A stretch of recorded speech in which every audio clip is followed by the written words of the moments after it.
वाराणसी सुविख्याता प्राचीन नगरी, मतलब वाराणसी बहुत प्रसिद्ध प्राचीन नगरी है।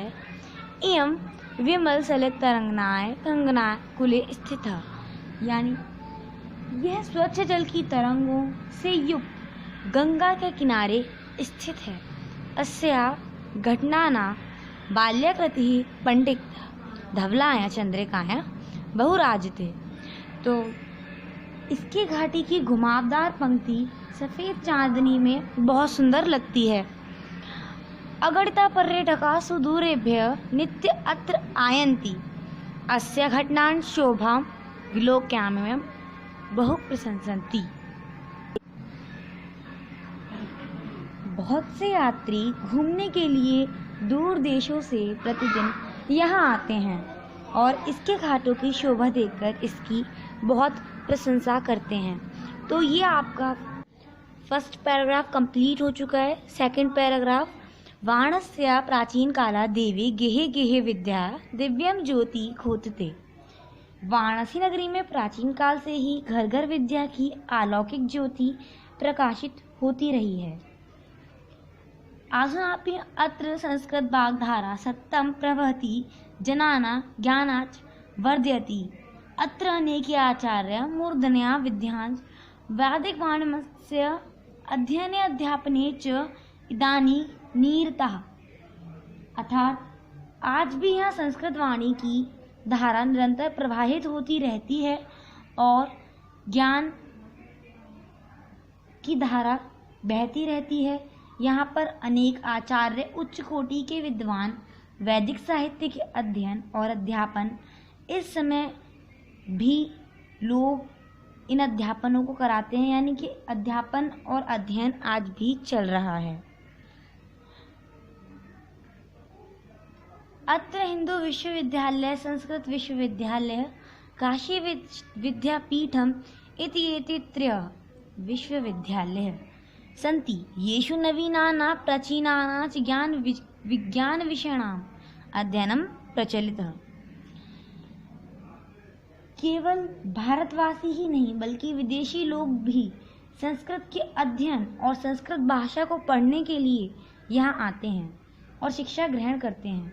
यहाँ पर हिंदू विश्वविद्यालय, संस्कृत विश्वविद्यालय, काशी विद्यापीठ, यह 3 विश्वविद्यालय हैं जिनमें नवीन और प्राचीन ज्ञान और विज्ञान के विषयों के अध्ययन, यानी कि इनका अध्ययन चलता रहता है।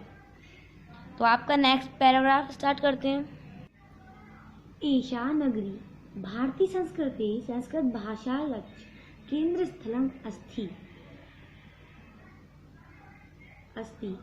इत्येव संस्कृत वाङ्मयस्य संस्कृतेश्च आलोक सर्वत्र प्रसरतः। यह हमारी भारतीय संस्कृति और संस्कृत भाषा का केंद्र स्थल है। यहीं से संस्कृत साहित्य और संस्कृत का प्रकाश सभी जगह फैला। मुगल युवराज दाराशिकोः अत्रागत्य भारतीय दर्शन शास्त्राणाम् अध्ययनम् अकरोत्। स तेषां ज्ञानेन तथा प्रभावितः अभवत् यत् तेन उपनिषदाम् अनुवाद पारसी भाषायां कारितः। मुगल युवराज दाराशिकों ने यहाँ आकर भारतीय दर्शन शास्त्रों का अध्ययन किया। वह उनके ज्ञान से इतना प्रभावित हुआ कि उन्होंने उपनिषदों का अनुवाद फारसी भाषा में कराया। फिर इसके नीचे लास्ट पैराग्राफ रह गया है और एक श्लोक भी दिया हुआ है। तो इयं नगरी विविध धर्माणाम संगम स्थली। यह नगरी विभिन्न धर्मों के मिलन का स्थान है। महात्मा बुद्ध, तीर्थकर, पार्श्वनाथ, शंकराचार्य, कबीर, गोस्वामी, तुलसीदास अन्ये च बहवः महात्मानः अत्रागत्य स्वीयान् विचारान् प्रसारयन्। महात्मा बुद्ध, तीर्थकर, पार्श्वनाथ, शंकराचार्य, कबीर, गोस्वामी, तुलसीदास और दूसरे बहुत से महात्माओं ने यहाँ आकर अपने विचारों को फैलाया, अर्थात अपने विचारों का भी यहाँ पर प्रचार किया। न केवलम दर्शने साहित्य धर्मे अपितु कलाक्षेत्रेऽपि इयं नगरी विविधानां कलानां शिल्पानां च कृते लोके विश्रुता। न केवल दर्शन, साहित्य और धर्म में ही नहीं बल्कि कला के क्षेत्र में भी यह नगरी विविध कलाओं और शिल्पों के लिए संसार में प्रसिद्ध है। अत्रत्याः कौशेयिशाटिकाः देशे देशे सर्वत्र सप्रहाते अत्रत्याः प्रस्तरमूर्तयः प्रथिताः। इयं निजां प्राचीन परंपराम् इदानीमपि परिपालयति तथैव गीयते कभिः। अर्थात यहाँ की रेशमी साड़ियाँ देश विदेश में सभी जगह पसंद की जाने वाली हैं। यहाँ की मूर्तियाँ भी बहुत प्रसिद्ध हैं। यहाँ की प्राचीन परंपराओं का इस समय भी पालन किया जा रहा है। उसी प्रकार कवियों के द्वारा गीत भी गाया जाता है। तो अब एक श्लोक दिया है, मरणं मंगलम यत्र विभूतिश्च विभूषणं कौपीनं यत्र कौशेयस्य काशिकेन मीयते।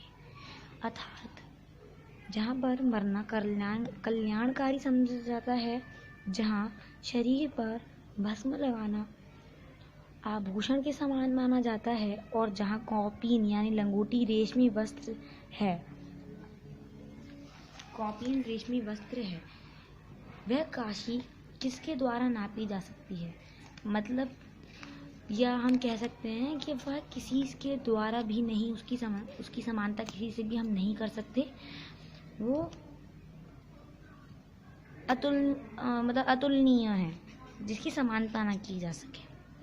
इसके बाद आपका ये तो कंप्लीट हो ही चुका है। एक्सरसाइज का क्वेश्चन नंबर फर्स्ट कंप्लीट हो चुका है। क्वेश्चन नंबर सेकंड पार्ट 2 में दिया जाएगा, और इसके आगे की एक्सरसाइज भी पार्ट 2 में कराएंगे। तो thanks for watching this video.